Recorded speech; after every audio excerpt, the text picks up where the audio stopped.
Hey, so I am now on the line with a Miss Danielle Fontaine, who is a salsa choreographer as well as instructor. You were born and raised in Regina, Saskatchewan, which is located in Canada. You are the director and choreographer for the dance team GWEPA, and you started dancing salsa back in 2009. Is that correct?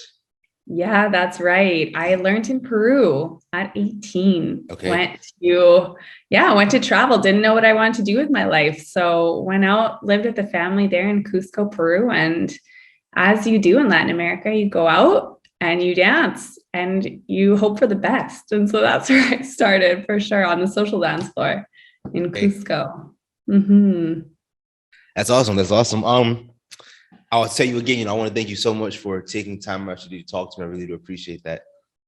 Yeah, thanks for having me. This is Of course, awesome. of course, of course. And I definitely want to hear about your time in Peru. I'm very interested in that. But let me ask you this first. I would love to hear about Regina, Saskatchewan. Tell me about that. I've been to Canada once, only like the border. But tell me, what was your childhood like growing up in Regina, Saskatchewan? So it's a very small city here, kind of in the center of Canada. So, very small population. I think it's just like 220 something thousand people here. So, considered small town for some. Most people, if they know Canada, have never heard of this place. So, it's not uncommon. Um, but growing up here, it was pretty cool. It was an interesting experience for me. So, my first language is French. Growing up in an English part of Canada, but I went to school in French my entire life. I learned English at the same time. It kind of just happens naturally if you are in an English speaking part of Canada. But that way going to school here and being raised in the French community here in Saskatchewan makes it so that you have like this tight knit community, and that's kind of this city in general. It's just tight knit. Everyone kind of knows each other. There's easily 1 degree of separation with everyone. So it can be difficult in ways to have a lot of options in big cities, especially with dance. There are a million dance studios, right? A bunch of dancers. Whereas over here, it's limiting. There definitely wasn't a Latin dance community when I was a kid, let alone only starting to develop as an adult. So, and I had no idea about it. I had absolutely no idea that this was a thing until I came back from Peru, actually. Okay, I definitely understand that. Let me ask you this. How important was music in your household growing up? Yeah, good question. Yeah, music was super important in my household. I was super, super lucky to have a piano. I played piano almost my entire childhood. And you know what? I was so terrible at reading music. And when I say I played piano, it was never classical. My poor teacher could not get me to read music. I would watch her fingers play and I would listen and I would try and imitate. And my older brother played guitar and he's an excellent guitar player. And my parents really wanted us to continue playing music. My younger brother played drums. He was probably the least musically inclined out of all of us, but we listened to music all the time and such a variety of music, not just one genre. It was really everything. And so I love music. And I actually always say that it's because of my love for music that I love to dance. It really stems from that music. Yeah, I definitely understand that. I definitely do. I tried piano as well. It's just difficult to read it. I remember because left and right hand are doing two separate things. So I definitely understand that. Exactly. Definitely. So so you're growing up in Saskatchewan and you have a joy for music and everything. I'm curious. Tell me this. Um, what happens after you graduate high school? Tell me about that. Yeah. So after graduating high school, well, we're going back, but after graduating high school, I really didn't know what I wanted to do. I loved learning. But I knew, going to university, not knowing what I wanted would just be a waste of money. And I had an interest in traveling, and I had a curiosity about Latin culture. One of my best friends at the time had traveled to Peru during high school, and he was going back. And so that was one of my best friends, and his girlfriend, also a good friend of mine, was like, "Hey, let's go, you and I. He can do his own thing for a little while we go and we try and learn Spanish, and we have our own experience, and then let's meet up and yeah, see how it is to stay over there, living over there where we're at." And so that's exactly what we did. We worked for about half the year after, or I guess, yeah, half the year after high school. We went to Peru in December, stayed for Christmas, New Year's, and really got a great experience living with a family down there. We got to learn to speak Spanish, and I also attribute that to the fact that I spoke French. It was definitely easier to catch on to it faster. And yeah, we would go out all the time to different places, meet people from down there. And that's exactly, I remember the club's name in Cusco, Peru. It was called Zazu's. And that is where I learned to dance. We call him White Pants Guy. I have no idea who this person is, but he always wore white pants every Tuesday. And so that's who taught us. I'm sorry, White Pants Guy. I worked at Zazu's. I don't know, but thank you. You changed my life. Okay, that's amazing. That's amazing. I guess I really want to hear. Let me ask you this. In what ways did you notice the differences between, Regina, Saskatchewan, and Peru? Were they similar? Were they, vastly different? Oh my God, they were so different. Like, so different. You couldn't compare the two. A big city, high altitude, completely different culture, different language, different food. But it was very life-changing. It felt very much like home at the same time. And I don't know if it was just my mindset. I was really excited about it, had an open mind. It could be frustrating at times not knowing what people were saying. Of course, you're learning a new language at the same time. But yeah, there were lots of people. You're in this town, or in the city, I should say, in Peru. You're in the city that is super, super old, whereas like it's not the same here. Everything is kind of new developments, I should say. So yeah, lots of differences there. And of course, the salsa scene. I mean, it was my first experience in that. So yeah. Let me ask you this then. Going back to 2009. Tell me about your beginner stage in salsa. What was that? What was that like? And real quick, before you answer that, had you done any dancing before 2009? Well, yes and no. Okay. So unlike most people that I grew up with, and a lot of people within the dance community here in Canada, I would say, have grown up in a studio. So they've danced their entire life, as little kids up until they graduate high school, and then they may continue, may not. Whereas for me, I always loved dancing, but I did not grow up in a studio. I grew up playing sports a lot more. I played soccer and volleyball and school sports. But, we would have dances, school dances and parties, and you would always find me on the dance floor. That's something that people always knew about me. And a friend in high school had asked if I could join her school's dance team, because I went to this small French school, and one of their people got injured, and they were like, "We're missing a team member. We're going to compete. You can dance. You're a good dancer. Just like learn this. We'll put you in the back. don't worry about it. We just need someone. And I was like, okay, yeah, I'm down. Like, that's totally fine.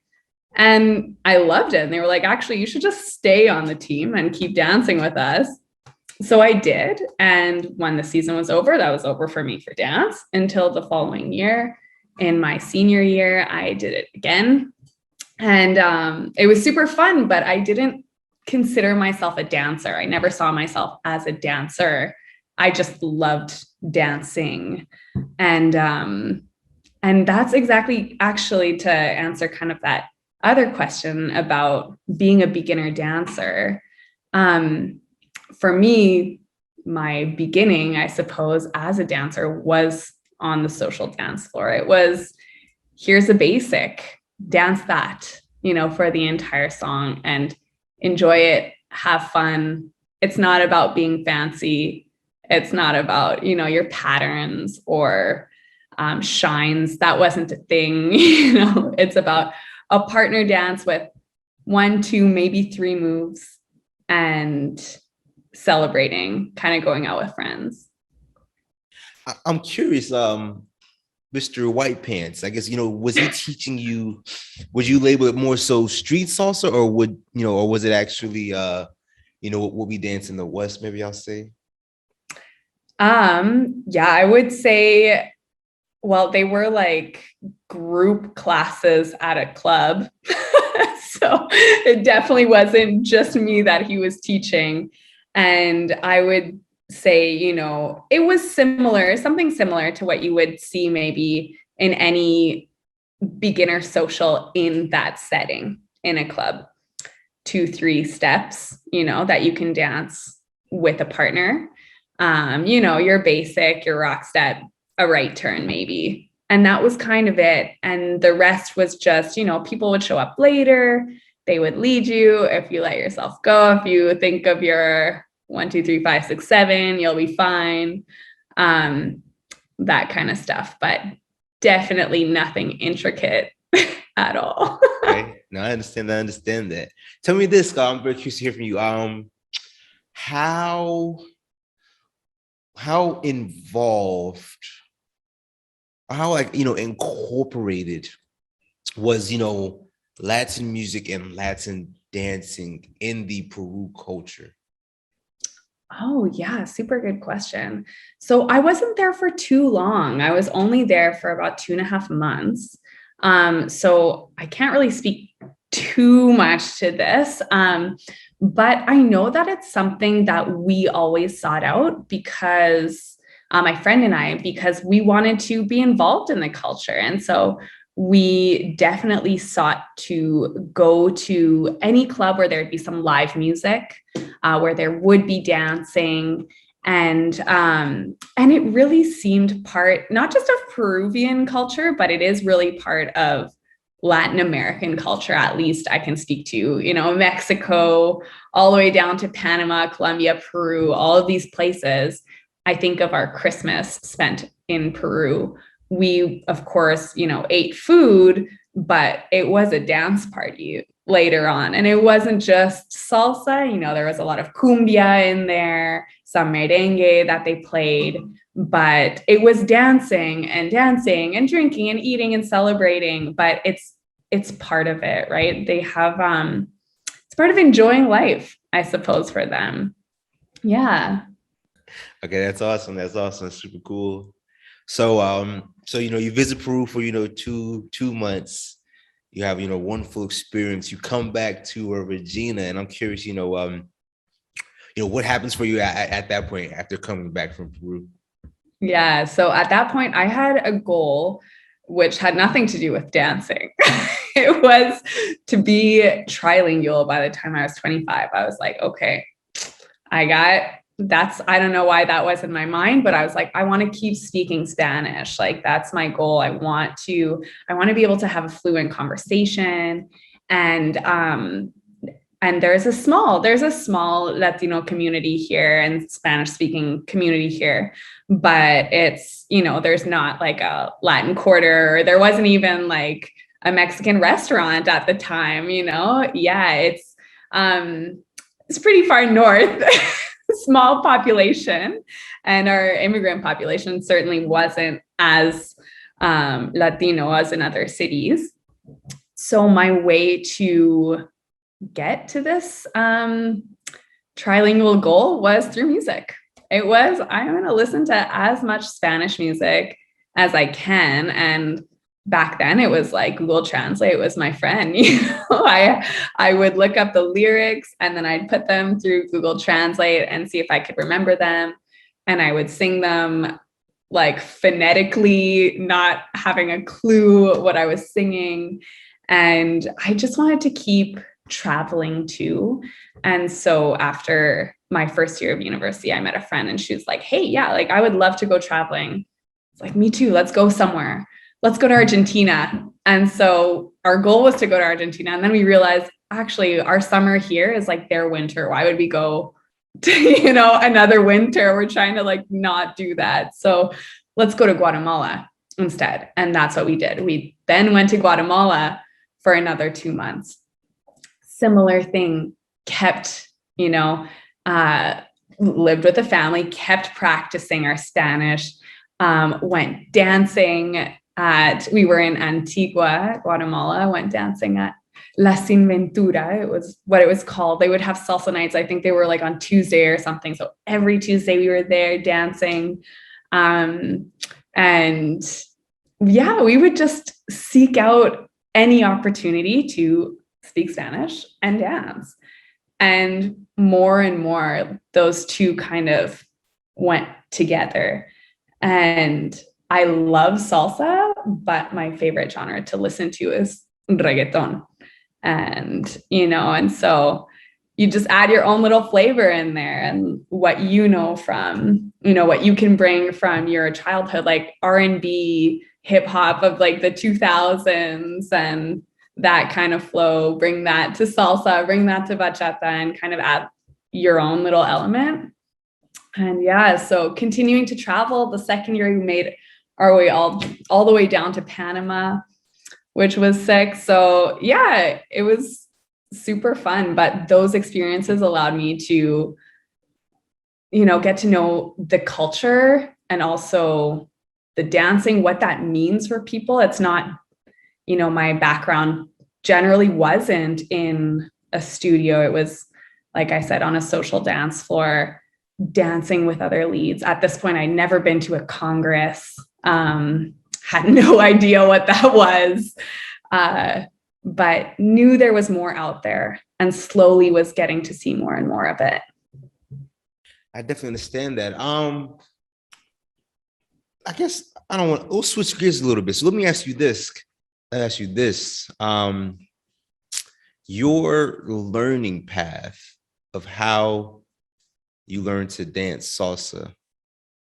Is that something that would you recommend that guideline for somebody else? And what I mean really is, would you recommend learning in, I imagine, club settings versus a school? Are there any pros to learning in that club setting versus a school setting? Yeah, I think I always, whenever anyone comes up to me and says, hey, I want to dance, I say like, hey, what's your goal? What are you looking for here? And for some people, they just want to better connect, and if connection is the goal, I would maybe recommend social dancing, where of course there's taking classes part of it. It's important to know the basic steps and it's important to know, to have that guidance. But if you're not looking to like compete at a high level and, maybe teach, maybe become an instructor yourself one day, a social dance floor is a great place for you. You get to know, and it also depends on the style of dance.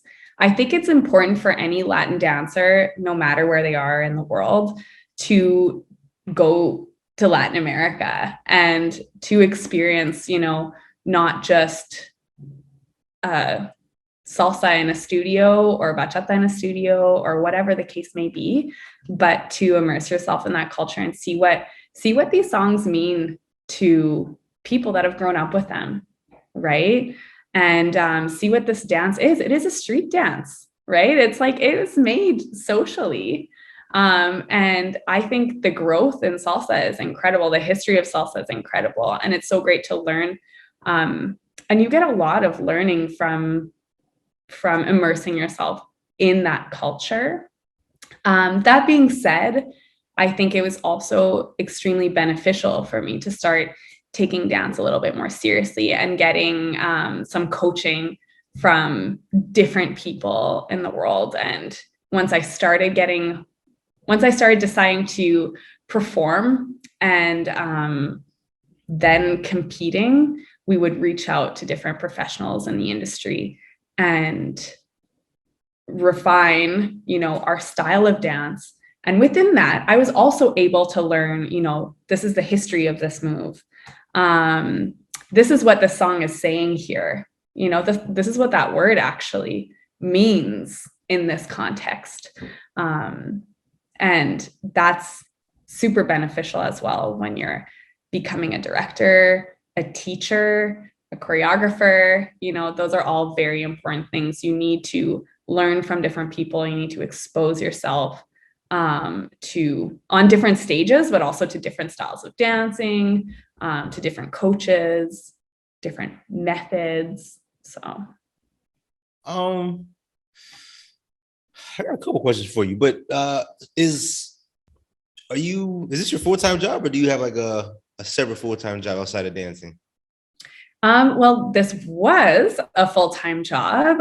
In the past, right now, it's not my full-time job. I do have a full-time teaching job. So I also teach languages now. I teach French and English in Canada to adults at this point. Prior to, I was teaching French only in high schools. But in 2019, up until 2020, I was dancing full time. And yes, and I moved to Mexico City to dance with Bachata Team Mexico over there and train in salsa with Alessandro Proni, who's down there, who was also with Adolfo in Dacochea in Milan, and learn from Gerardo and Madian and the team, train in different styles, work on music videos and other stuff. So that was an awesome experience. And then I would pop back into Canada and run my team while I was back and kind of do a little bit of some back and forth at that time. Okay, so yeah, you're serious. You're serious about it. So let me ask you this, Dan. Did you go to school to learn how to teach? I'm very curious. Yeah, so I did. That's what I started my university career in international studies and decided to switch gears and go into education. And so I did study education and I graduated with that degree. And I, after that, went right into teaching. And it's kind of when I also started taking dance a little bit more seriously. During university, I did a year in Quebec City, and I was part of the university contemporary dance troupe. And coming back to Saskatchewan, I took some ballet classes, but I was working to pay some of that, and I didn't have as much time to invest, especially in dance. So it was really just like going to socials that I did most of the salsa. The second I was done, though, my friend and I were like, yeah, it's time. Let's do a routine. Let's do a same gender and let's get out there and perform as much as we possibly can. So we did. I guess we can go so many places with this. Let me ask you this, Dan.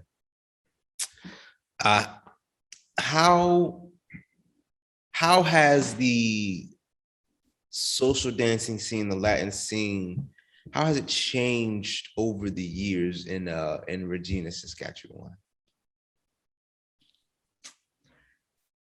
Ooh, that's a tough question. I don't know.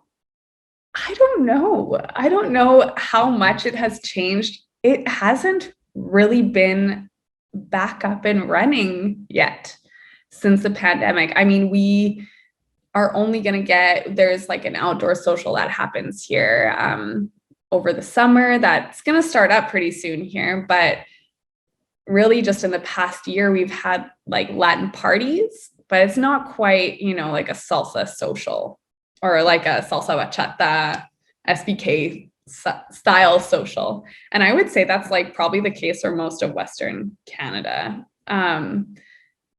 With the pandemic and stuff, like everything was closed down for quite a while. And things only started really opening up in March. And so people are a little reluctant.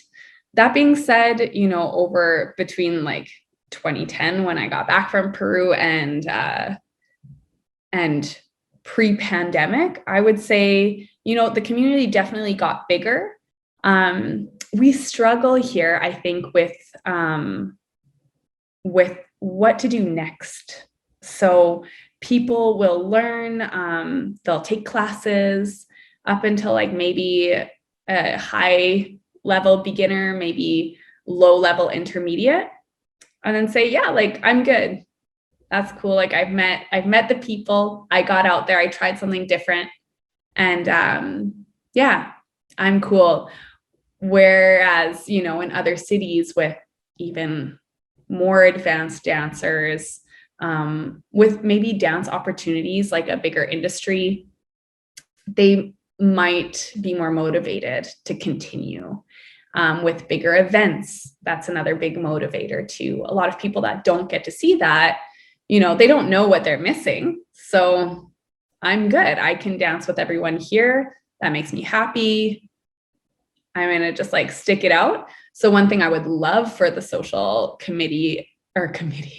the social community here would be for people to kind of push themselves to continue going to class, maybe different classes, so that we can have enough to run advanced dance classes.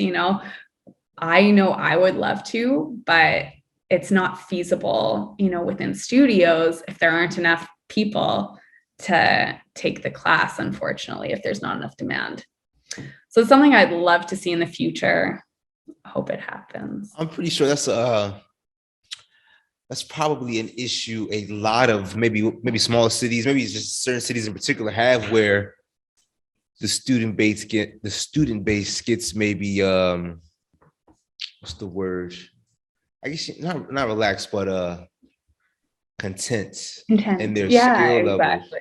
And I don't know, what do you think about it? I think that may lead to the benefits of going to a congress or a festival, because I can speak on, the first time I went to a festival, it was very eye-opening to see some of the talented, amazingly talented, skillful dancers. When you're able to see the best of the best do what they do, it can be very eye-opening, very inspirational, very like, you come back home and you're like, man, it puts a goal in your mind. Yeah, totally. Yeah, that's super motivating like that. And I think what's great about events like that is that there's something for everyone, and it's just motivating on all ends. Like if you're someone that likes to perform, you get to see some of the best performers in the industry. If you're someone that likes to compete, you get to see or have the opportunity to compete. If you are someone that likes workshops, that's at that stage, or exploring, different styles. There are different styles, there are workshops. And if you're there to social dance, there's a million social dancers on, for every level, different rooms. There's really something for everyone in those events. So that's definitely something that we've wanted to bring to the city. And we did on a small level, which I thought was really appropriate considering the size of our city. And we called it Mumbo Jumbo. And it was in September 2019, where my pro-am partner, Yazbek Cervantes, and his partner in Mexico, Rocio Mata, came to our city, and we held this more so salsa. It was like a salsa geared event. Mambo, so really like salsa on two, musicality, but we also, you know, did some bachata, and this was all through my dance team GWEPA running it, that we held. We reached out to the community members, reached out to different venues, studios to hold this, and like sponsors, and even just members of the salsa community itself to help us kind of set this up and run something for at least Central Canada. We had a few people from Winnipeg, Saskatchewan, and around, even Edmonton, come down to support this, I guess, weekender event.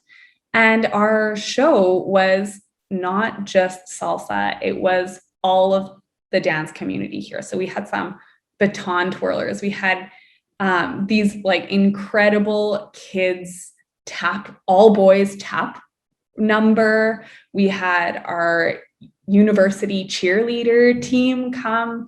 My partner and I danced like a bachata, cabaret. We had some salsa. GWEPA did its salsa hip hop fusion routine. You know, there was a bit of everything. We had our breakers come through, and it was not just celebrating Latin dance. We just wanted to get the dance community seeing what else is out there. And I think that that's what was missing, and people don't even know that it exists. So it's like, hey, that's actually pretty sick. This is cool. I want to try that. You know, I'm going to like maybe take a class and then see what it's about. Or the people in the audience could be like, oh my God, I want to do that, you know? So it gets a little bit of everyone. It just makes the dance community as a whole bigger and better. And we get inspired in different ways, other ways that we haven't seen. And I remember Yesbeck being like, I've never seen this dancing before, you know, like this is sick. This is inspiring too. And I'm going to see if I can bring some of these elements into the salsa community in Mexico. So it's really fun to like expand your horizons in that way. And I'm like crossing my fingers. I would love for it to happen again. So yeah, hopefully. I guess I want to talk about your time as a director and choreographer. So how long have you been doing that? So it started in 2017 is when I started. So it was also before my first Worlds competition. When I was dancing, my same gender partner left for Disney World. She went to work in Disney World, and her salsa partner and I were left without a partner. So we decided to partner up and decided, hey, like, let's give the rest of maybe like some social dancers the opportunity to perform if they want to perform. You know, people have asked and we just never offer because we're just too busy ourselves. So let's do it. And a bunch of people wanted to, turns out. And so we decided to create just like this rec team opportunity. And we started with the bachata because it's a great place to start in terms of pattern work and musicality and even just steps in general. So we started GWEPA, didn't have the name, just decided to have people. And it was great. And our first performance was in Winnipeg, Canada, with the Winnipeg Salsa Festival with Harold and Regan, now owners of Dance World. And they always welcome us with open arms, and the team. And what was great about this team is that it was just a group of like happy people that loved to dance in general. It was not meant to be a competition team. It was meant actually to get people, our background goal was just like, hey, we need to get more leaders in the community and like higher quality of dancers. And a great way for that is to get them practicing choreography over and over and patterns that they can also put on the social dance floor.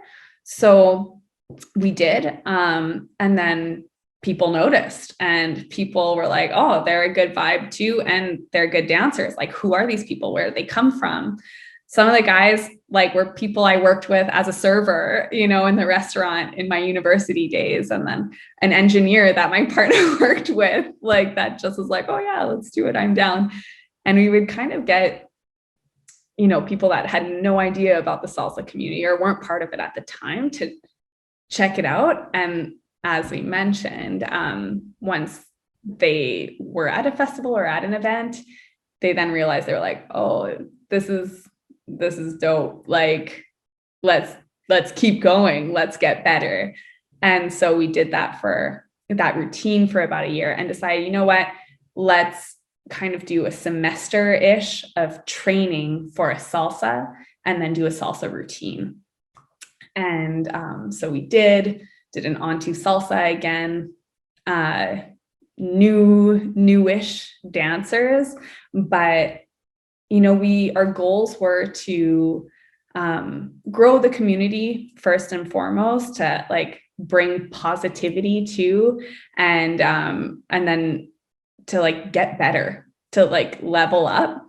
And so we got to, and I think their highlight, if you were to ask any of them, was at the Calgary International Salsa Congress. Unfortunately, 2 of our members couldn't make it on either of the amateur performance days. So our only opportunity to perform was actually to compete. So they competed on the Saturday night and won second place. And they were so happy because that was never GWEPA's goal. GWEPA's goal was just to learn really and to have the opportunity to get on stage. But once they found out that, you know, actually they're stepping on time, actually their partner work is good, they have good connection, and it's a good choreo, it was very reassuring for myself, reassuring for them, hugely motivating. They wanted to keep going. We had barely enough time, so we whipped up like a Shines piece or like a fusion piece of hip hop and salsa for our next event back in Winnipeg in June. And it was just lots of fun. It was really what we had originally on our Instagram page was just a group of friends that like to dance together, because that's really what we became. There was, you know, Coach Danny in the studio that is very more serious, more like, hey, we have an hour, we have 2 hours, let's get this done. No, we're going to fix this, you know, what are the counts, for instance.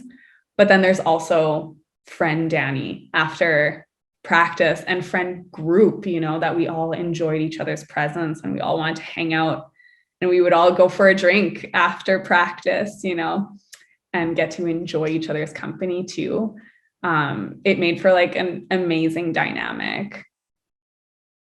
Let me ask you this. I'm very curious to hear from you. Who, you know, in your whole salsa journey, who do you think has had maybe the biggest influence or the biggest impact on who you have become as a dancer? Wow. It's a big one. Who has had the biggest impact on me as a dancer? You know, I guess really what I mean, you know, what teacher, what instructor, what performer, if that maybe helps you out. Yeah. So I have like a list of, you know, inspirational dancers. I know when I was starting, like Instagram wasn't even a big thing. Like if anything, Facebook was a place to be, and you wouldn't necessarily, like people weren't videoing themselves. You didn't get to see as many people social dance or anything. You'd have to go to the congresses to watch people perform and compete and whatnot. And there would be your key, you know, World Latin Dance Cup, maybe World Salsa Summit videos that would wind up on YouTube to inspire you. But I have to say, like, really impactful instructors for me were Patrick and Scarlett from Dance Vancouver, who I met early on, I would say, I think in 2016. And they were the first thing I remember about them was they were so welcoming. they made people want to learn to dance because it didn't matter where you were in the salsa journey. They were there for you, as a support, and made sure that you had a good time dancing in any context. And I don't know about you, but I feel like most people in this world have experienced dancing with someone that just doesn't want to be there. And it's not fun. And I remember thinking, like, what a terrible feeling. I am making it my forever goal to dance with the person. If I said yes, I owe them that much. So that's one thing that I felt with them. I felt that they were helping me grow. And so I looked up to that, and I wanted to, I definitely took privates with them, and they're incredible dancers, and have an incredible foundation. And they also get coaching. They also get training. You see that it never stops.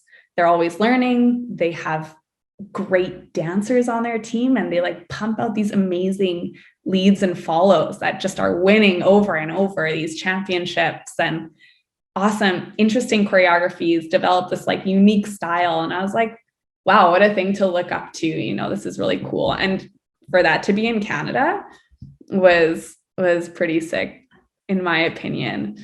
Yeah. So those two I definitely looked up to and still look up to now, for sure. Okay, that's super cool. That's super cool. I was gonna ask you a question. I think I forgot it. Shucks. We were talking about. Well, I want to add this about you speaking on dancing with someone who doesn't want to be there with you. I like you said, we've all experienced that, and I'll say, I don't want to make it us versus you, but especially as a beginner lead where you're super unsure of yourself and how to lead proper, that can be very demoralizing when you're you have a lot of self-doubt and your partner just looks dead bored. Oh my goodness, it is a terrible feeling. So it's something that I'm pretty sure everyone who has been in this field long enough definitely has experienced. I definitely understand that. Definitely. Yeah, definitely. And I always tell in all of my classes, I tell them we've all been here. There's no person ever that just skipped being a beginner.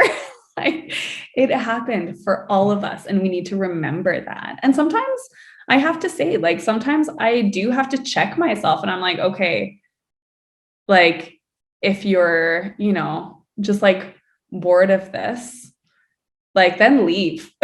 You owe it to people to be their good dance. And I think those beginner dances, or the dances when you were a beginner, are for me some of the most impactful dances. I remember dancing with David Zepeda in Quebec, and I remember being a beginner, having just started, and feeling he made me feel like a pro. And I think I almost wish I could just look back on probably how beginner that dance really was. But wow, you feel so good. And I tell myself, I can be that for someone else. I can be that, oh, I love dancing with her because she's present, and because she makes me feel good.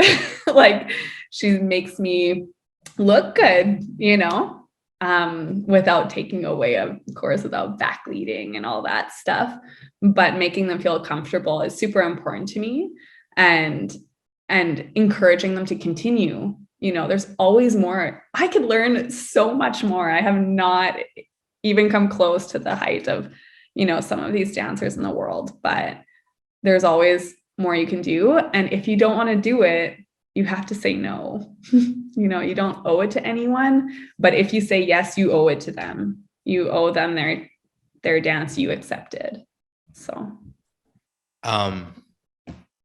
I want to speak on how you just said, how those early dances in the beginner stage can be very impactful. And I think that speaks to another topic of how it is very important for we'll say maybe the more mature dancers, the ones who've been dancing longer in a dance community, in a dance group, is really, they kind of determine the entry to barrier for the new students, if that makes sense. Meaning, if you have a group of skilled dancers, but they're very standoffish and they're very snobbish, that may inhibit or prohibit, the new dancers from one sticking with the scene, and may prohibit that community from growing.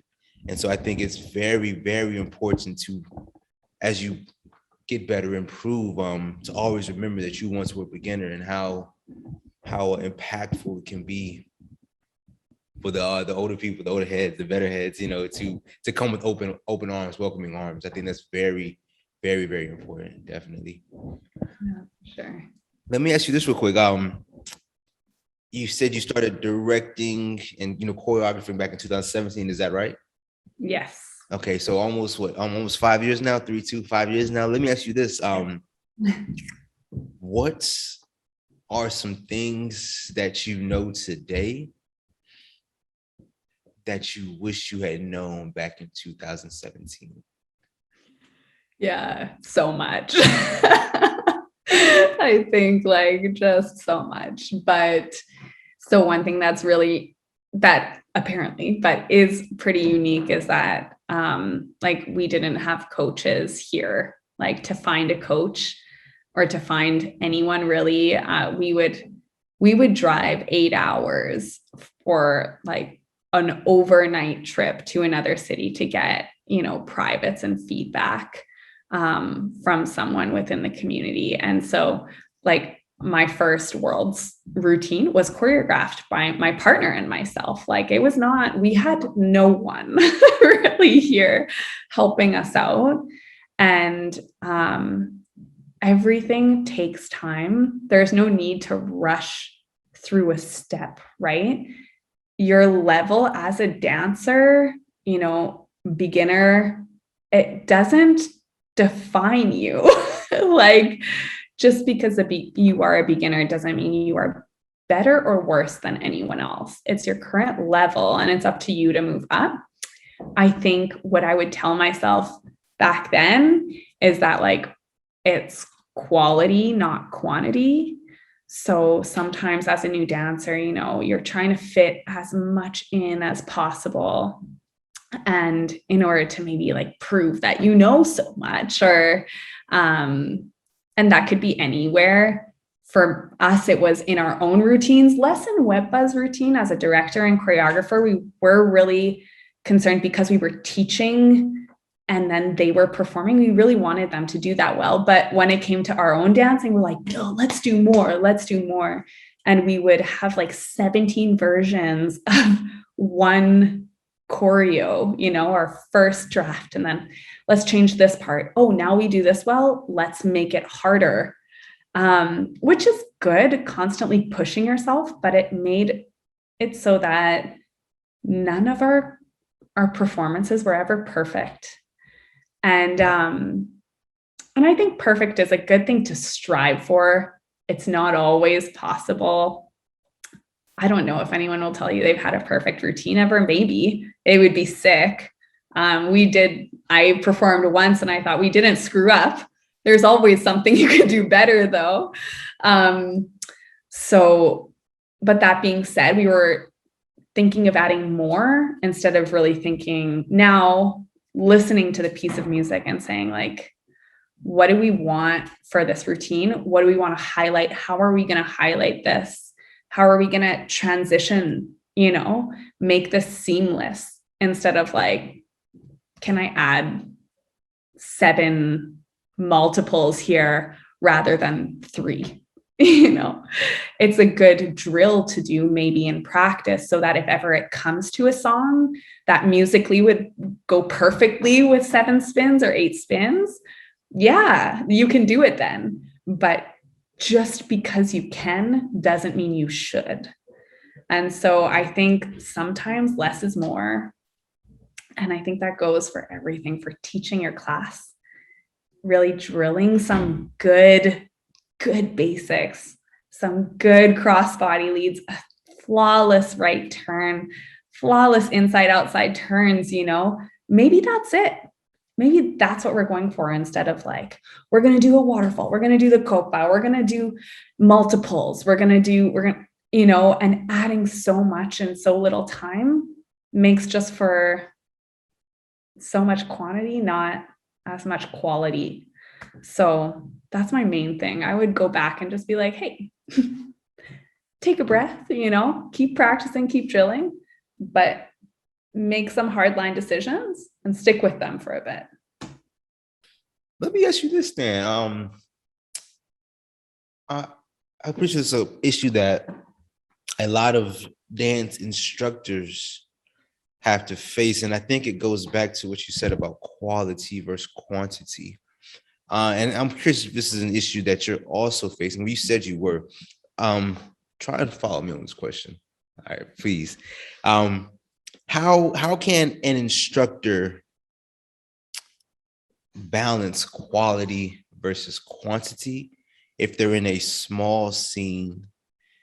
And a lot of times a beginner they may not be inclined to focus on an excellent right turn or an excellent crossbody lead. They may be more so inclined to want to see the flashy turn pattern or the flashy footsteps. So, maybe for someone out there who is a beginner or, instructor, man, how can they find a balance between making very technically proficient dancers while also being able to retain their students on a weekly, a monthly basis? I don't know. Does that kind of make sense to you?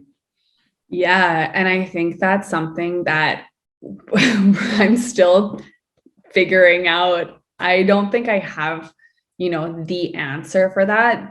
Having the answer would mean like, man, we now have this community of all incredible dancers, and we have a great community of dancers here, but it's definitely still like in progress. What I would say though is that it takes more than, a 1 hour prep before your class. It takes more than a combination before your class. If you're a teacher and you're trying to, to get people dancing and retain those dancers, and ensure that, they're good, they have a good quality of dance, that they're technically good, and that they continue to want to learn and all that stuff, you have to think of, you have to take some time and plan. And I think that's something where my education as a teacher came into play.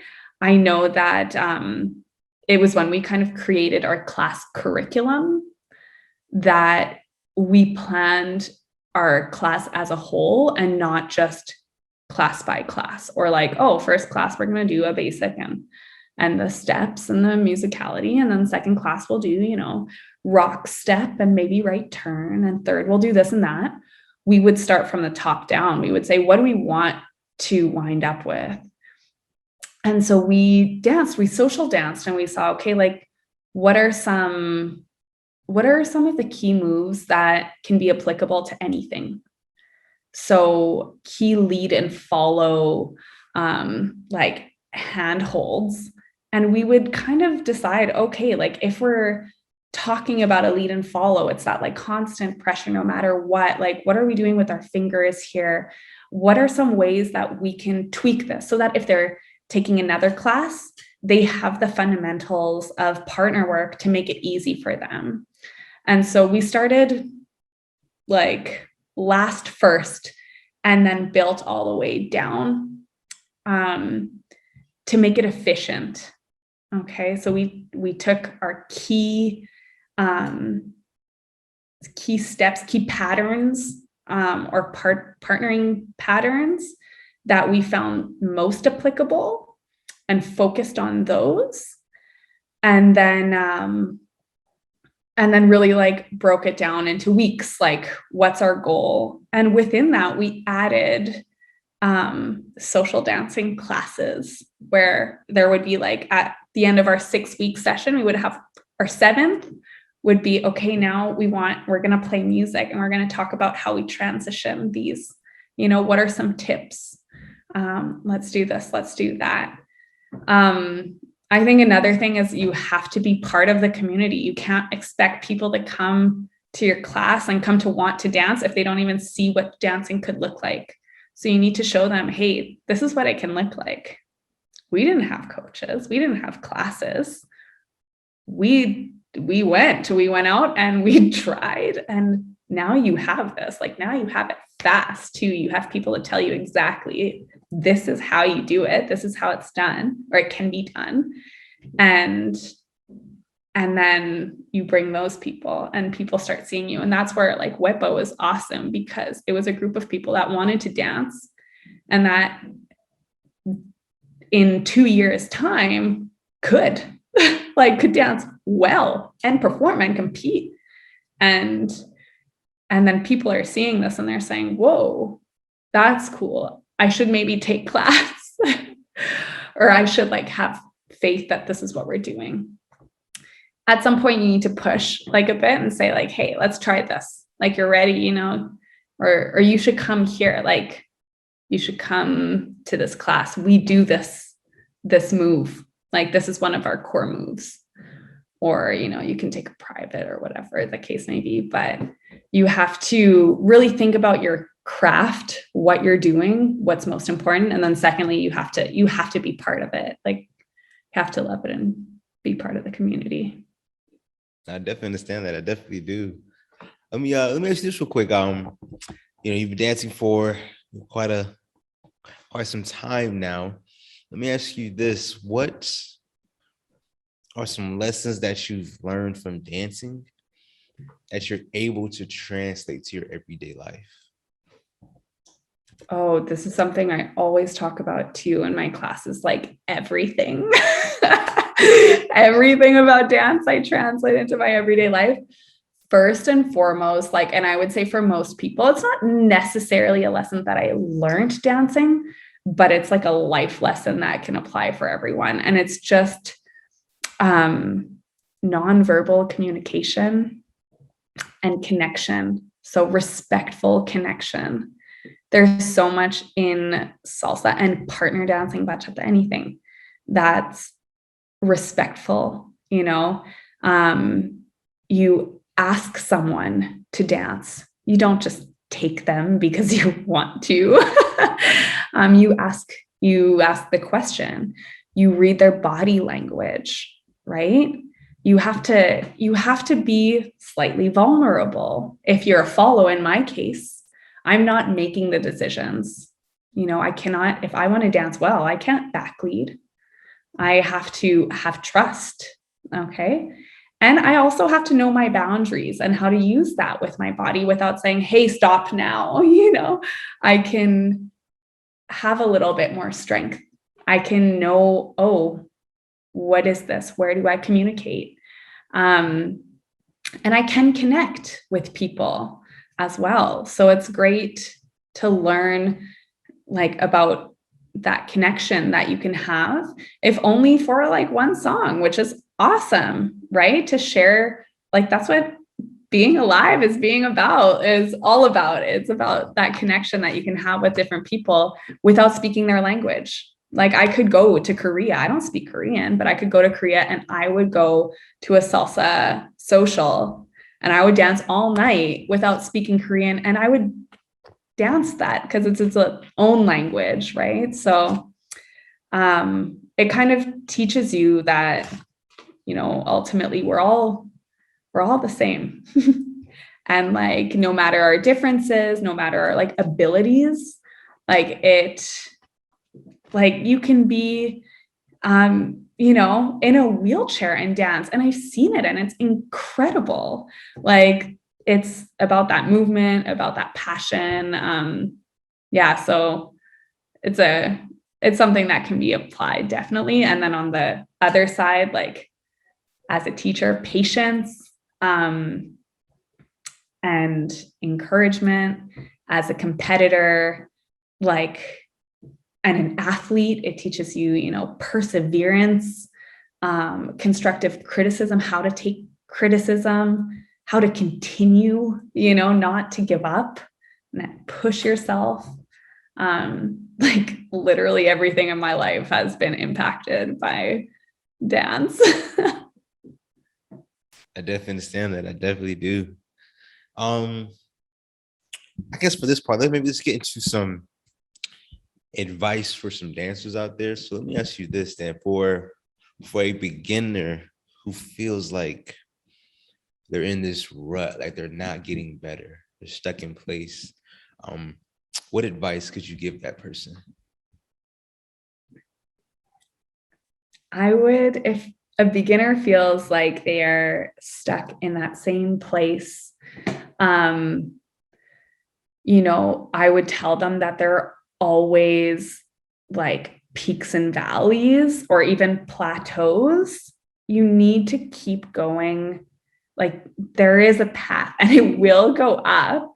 But you need to keep going. You need to keep dancing. And I would say, maybe 3 things. First of all, like, don't expect your environment to change if you're not changing. So change your environment then. Like, go take another class, go take another style of dance if they feel like they've hit a plateau.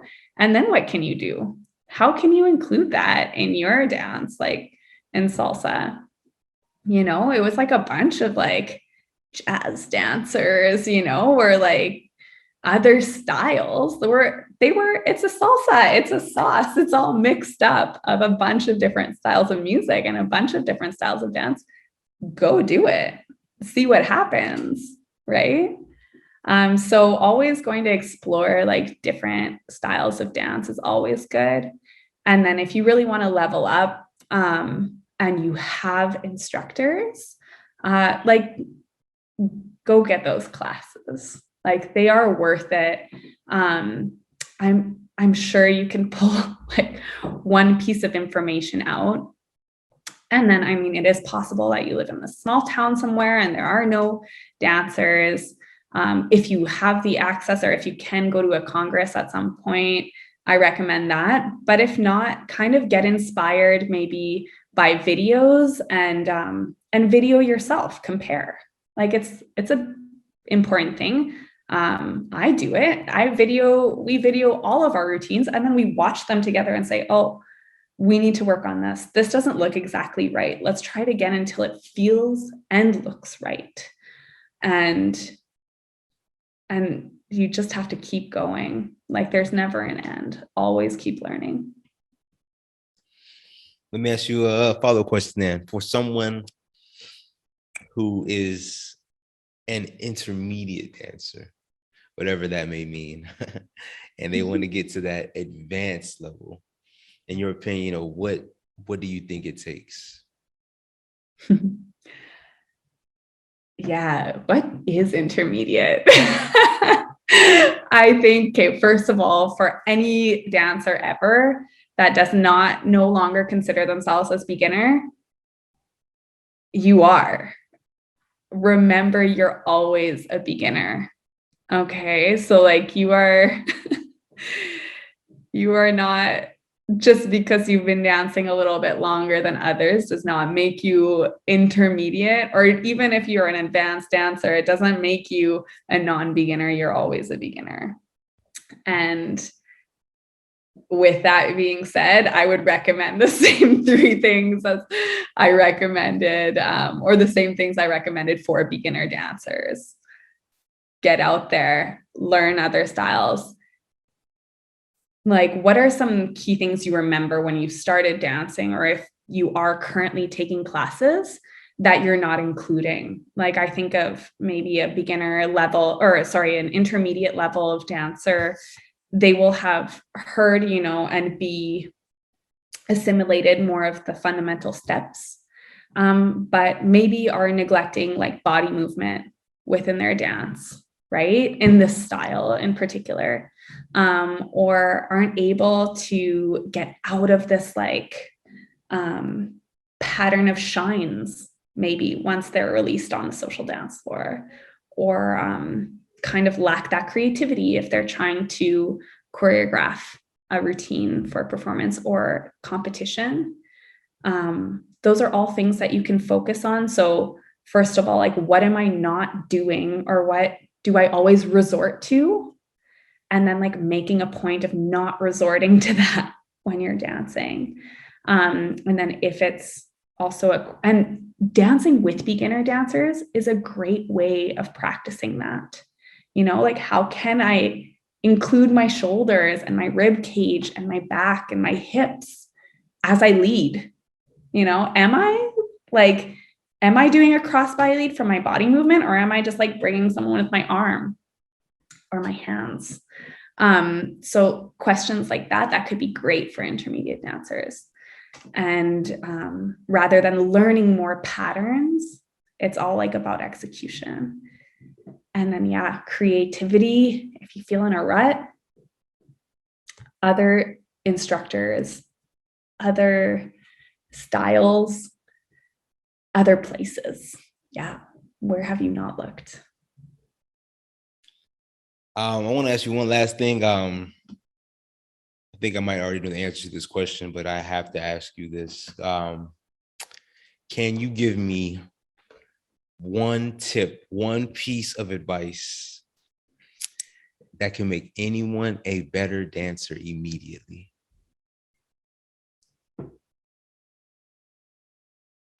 One and immediately? Oh, let me think about it. What is one piece of advice that I can give a dancer to be better immediately? In my opinion, it's enjoy yourself.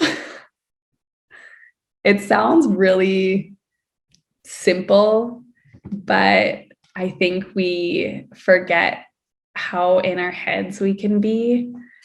And I think dance, like at the root of it, is just expressing yourself and like moving to what you hear. There can be like right things and wrong things to do, but I know that something that gives me so much joy and like pleasure is when someone's just having like a good time dancing. Like, it might be hard to follow them sometimes, and in a respectful way, of course. Like, if they're getting all up in your face, it might be like a little bit much. But if you can tell that they're really like enjoying themselves, and this goes for any style, it's not just salsa, just like, man, just enjoy it. Listen to the music, enjoy it. Powerful. Definitely. That feeling of like happiness, of positivity can be very infectious. So I definitely understand what you mean by that. Definitely. Yeah, for sure. At this point, I want to thank you so much, Ms. Fontaine, for taking time to talk to me. I really appreciate it. Yeah, thanks for having me. This is awesome. Hey, I'm glad you enjoyed it. I enjoyed it as well. Let me ask you this real quick. How can people reach out to you? How can they get in contact with you? They can follow me on Danny, or at Danny.MarieF on Instagram, or they can follow at Collective Studios YQR. That's my studio. It's not just a salsa studio, it's all styles of dance. So if ever you're in Central Canada region, you can always come through. So those are the main two places where they can reach me. And then if not, any Western Canadian event, I will be there. You can find me there. All right, I'm super sorry. I don't want to leave out your new dance studio. I'm sorry, I never asked you about it. I guess real quick, tell me about that. What was it like opening up a new dance studio? Please speak on that, please. Okay, yeah, for sure. So it's called Collective Studios, and it's an all-adult dance studio. So the director, Jamie Kopek, and I met in 2019, back when I was dancing full time. And she and I wanted to just create a space for adults in a small town to keep going. Once you're like done grade 12, what's next? You have to find your one class once, maybe twice a week at like 8:30, 9:30 p.m. to attend You know, second, is it affordable? Like as a university student or, you know, someone that doesn't have dance is expensive, man.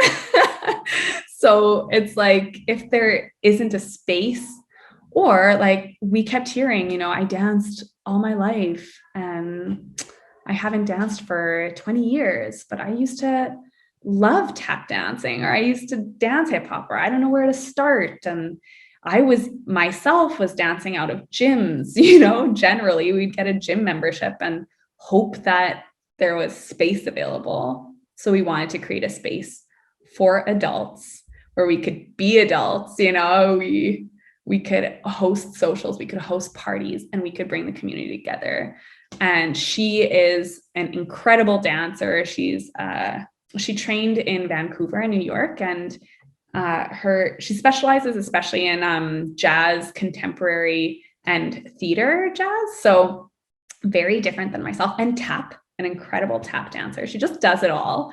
But she didn't do as much Latin dancing. And so that's something I could offer and was offering outside of other studios that were amazing here, but were all mainly for kids. So we would get like maybe one slot, and it's hard to grow a community with like 1 hour once a week, you know, or maybe 2 hours once or twice a week. So that's where the idea stemmed from. It just opened April 4th, 2022. What year are we in? 2022. So super, super recently, but you know, it's going so well. Like I'm loving it. It's my passion. It's what I love to do. So there's nothing better to do with my time. I can't wait to go to the studio and teach my classes and take class as well. Like finally, we have a staff of incredible dancers, like a great hip hop and breaker. And in that community, we have jazz funk, we have a heels program, cabaret dancing, tap, jazz, ballet, like you name it, we've got it. That's like everything outside of salsa bachata, like, so, and performance teams. So it's so much fun. Yeah. And it's every day. So it's not just once a week. You can find your drop-in class if you're someone that's like super busy and can't commit to maybe something more regular. And we have our progressive classes that are, you know, sessions that are longer. So something for everyone. That sounds perfect. That sounds perfect. I'll make sure I put your social media links as well as the dance school website in the video description. I'll make sure I put that in there. Awesome. Okay. Thank you so much. Of course.